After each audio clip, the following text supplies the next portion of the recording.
বাগানে ঘুরতে এসে সামান্য ফুল ছেঁড়ার অপরাধে দারোয়ান চিপায় নিয়ে আসলো তরুণীরে। তরুণ দর্শক বিস্তারিত তাদের কাছ থেকে জানার চেষ্টা করব। আচ্ছা, এইখানে এই যে তরুণীকে নিয়ে আসছে, এটার কারণ কি একটু বলবেন প্লিজ? আসলে কি বলবো, আমি প্রথম থেকে তো জানি না। আমি এই বাগানে, এই পার্কের বাগানে হচ্ছে আমি মানে মালির চাকরি করি তোর গেলি, ঝাড়ু টাড়ু সব কাজ আমি আর নিজের দারোয়ানটা কি? নিজের হাতে করি। হ্যাঁ, আর এটা হচ্ছে দারোয়ান, দারোয়ান, আচ্ছা। আমাকে ওই পার্কের দারোয়ান। হ্যাঁ, আমি গালির ওই জায়গায় হ্যাঁ মানে ঝাড়ু দিতে দিতে এদিকে তাকে দিয়ে যে গাছগুলো, ফুলের গাছগুলো লড়তেছে, বাতাস মাতাস কিছুই নাই এই সময়, দুপুরের সময় গাছ নড়ে কে।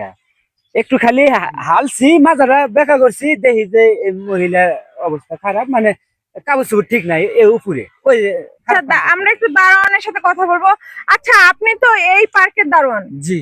তো আপনি এই চিপার ভিতরে এই তরুণীকে কেন নিয়ে আসছেন? দেখেন, আমি এই পার্কের দারোয়ান। আমার এই পার্কের সবকিছু দেখাশোনার দায়িত্বটা কিন্তু আমার উপরে, ঠিক আছে? তাইলে এই কোন গাছে কয়টা ফুল আছে, কোন গাছে কয়টা ফল আছে, এটাও কিন্তু আমাদের পার্কে সিসি ক্যামেরাতে দেখে, স্যারে দেখে, এই যে স্যারে দেখে। তো আমাদের এখানে নিয়ম আছে, যদি কোনো গাছে ফুল আপনি ছিঁড়েন আমাদের অনুমতি তো ব্যতীত, তাইলে মনে করেন আপনি 300 টাকা জরিমানা দিতে হবে। তো উনি অপরাধ করছে, উনি অপরাধী। ওনাকে বললাম যে আপনি একটা ফুল ছিঁড়ছেন, 300 টাকা জরিমানা হয়েছে, আপনি টাকাটা দিয়ে সয় সম্মানে চলে যান। উনি কিছুতেই টাকা দিতে রাজি হইতেছে না। তাইলে স্যারে যখন আবার বাগান দেখতে আসবো, তখন যদি দেখে যে গাছে একটা ফুল কম, তাইলে আমার কৈফিয়ত দিতে হইব, আমার বেতন থেকে টাকা কাটা যাইবো। আর আমার বেতনটা যদি টাকা কাটা যায়, তাইলে আমার কি কষ্ট লাগবো না?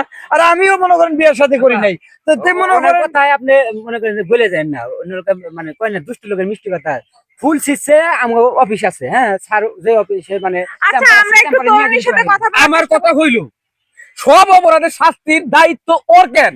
ওরে কি আমি কইছি যে কেউ একটা ফুল ছিঁড়লে তার জন্য তারে তোর আড়ালে নেওয়া লাগবো, চিপাই নেওয়া লাগবো? আরে ফুল ছিঁড়ছে, ফুল ছিঁড়ার জন্য তার শাস্তি আছে 300 টাকা জরিমানা।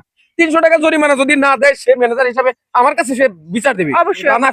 তা না কইরা ও চিপাই নিয়ে আসছে। স্যার, এক হাতে তালি বাজে না, উনি টিয়া দিবার চাই নাই, মোড়ামুড়ি করছে। আমি কই তাহলে লোন ওইদিকে যাই, ওই লোন যাই, তাহলে গাই করে শোধ করে দিন, তো টিয়া দিয়ে না জিগানো না। আচ্ছা, আমরা তরুণীর সাথে কথা বলার চেষ্টা করবো।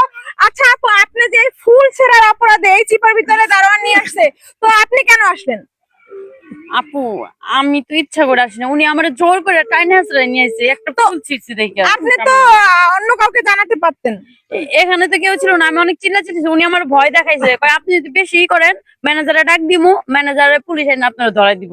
আমি কোন উনি দিক তো যাবো? বলতেছে যে আপনার নাকি মত ছিল এখানে, এটা কতটুকু সত্যি? বলছে আমার কাছে কোনো টাকা পয়সা নেই, আমি এখানে ঘুরতে আসছি, 1 টাকাও আমি নিয়ে আসি আপনি নাই। কোন না, আপনি সবাই বিদেশ চাই, আপনি কোন না এই কথা? ম্যাডাম, আমি একটা কথা বলি। আপনি থামেন। এই দেখেন, চরিত্রহীন না, নিয়ে যাইতে এই জায়গায় জোর করে আমার এই গেট কিপার, আমার এই দারোয়ান কখনো মিথ্যা কথা কয় না।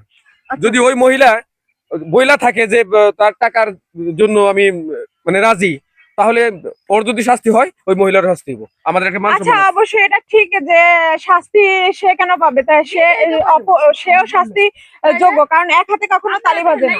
তো এরকম একটা গল্প আমরা সাজাইছি শুধুমাত্র কিন্তু আপনাদের শিক্ষা দেওয়ার জন্য এবং একটা আপনাদের বিনোদন দেওয়ার জন্য। তো আমাদের ভিডিওটা যদি আপনাদের ভালো লাগে, অবশ্যই লাইক কমেন্ট শেয়ার করবেন। আবারও কোনো এক পরবর্তী ভিডিও নিয়ে আমি হাজির হব। ভালো থাকবেন, সুস্থ থাকবেন, আল্লাহ হাফেজ।